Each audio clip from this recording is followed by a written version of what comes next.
இன்றைக்கி நம்ம பார்க்க போகிற படம் வந்து காந்தா.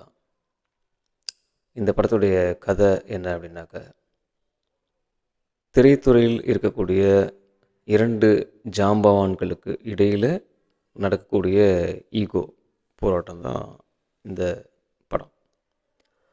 அப்படி அந்த 2 பேர்த்துக்கு நடுவில் இருக்கக்கூடிய ஈகோ என்னெல்லாம் பண்ணுச்சு, அவங்க வாழ்க்கையில் என்ன நடந்துச்சு, அதனால் ஏற்பட்டக்கூடிய பிரச்சனைகள், இதுதான் படமாக பண்ணியிருக்காங்க. இந்த படம் 1950களில் நடக்கக்கூடிய ஒரு படம் அப்படிங்கிறதுனால கருப்பு வெள்ளையில் ரொம்ப அழகாக படம் பிடிச்சிருக்காங்க. நல்ல ஃபோட்டோகிராஃபி பண்ணியிருக்காங்க.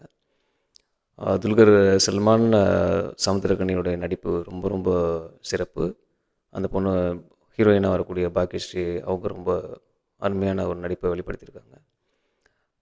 இந்த படம் பொறுத்த வரைக்கும் யாருக்கெல்லாம் பிடிக்கும், யாரெல்லாம் பார்க்கலாம் அப்படின்னு சொன்னாக்க, சினிமா விரும்புகிறவங்க, அதாவது சினிமா பண்ணணுன்னு விரும்புகிறவங்க, திரைத்துறையில் இருக்கக்கூடியவங்க, சினிமா விஷயங்களை ரொம்ப நுணுக்கமாக பார்க்குறவங்க, அதுக்குள்ளே என்ன நடக்குதுன்னு பார்க்குறவங்க, இவங்களுக்கெல்லாம் இந்த படம் ரொம்ப பிடிக்கும். மற்றவங்களுக்கு இந்த படம் வந்து வெளியிலேருந்து பார்க்கும் பொழுது ஏதோ ஒரு சம்மந்தம் இல்லாத ஒரு கதை மாதிரி தெரியும். ஏன்னா அவங்களுக்கு சினிமா தெரியாது.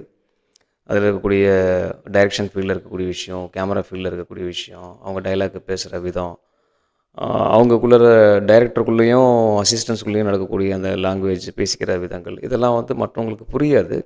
அதனால் ஒரு அந்நியமாக இருக்கிறதுக்கான வாய்ப்புகள் இருக்குது. மற்றபடி இதில் ஏன் ஒரு கொலை நடந்துச்சு, அந்த கொலையை எப்படி இன்வெஸ்டிகேட் பண்ணுறாங்க, அந்த கொலைக்கான காரணம் என்ன, இதெல்லாம் பார்க்குற விதத்தில் படம் வந்து கொஞ்சம் அடுத்து என்ன அப்படிங்கிற மாதிரி போகும்.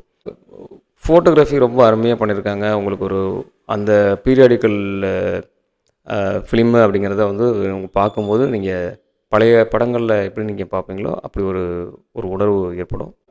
ஃபிலிம் மேக்கிங் பண்ணணும்னு நினைக்கிறவங்களுக்கு இது ஒரு பாடமாக இருக்கக்கூடிய ஒரு படம்.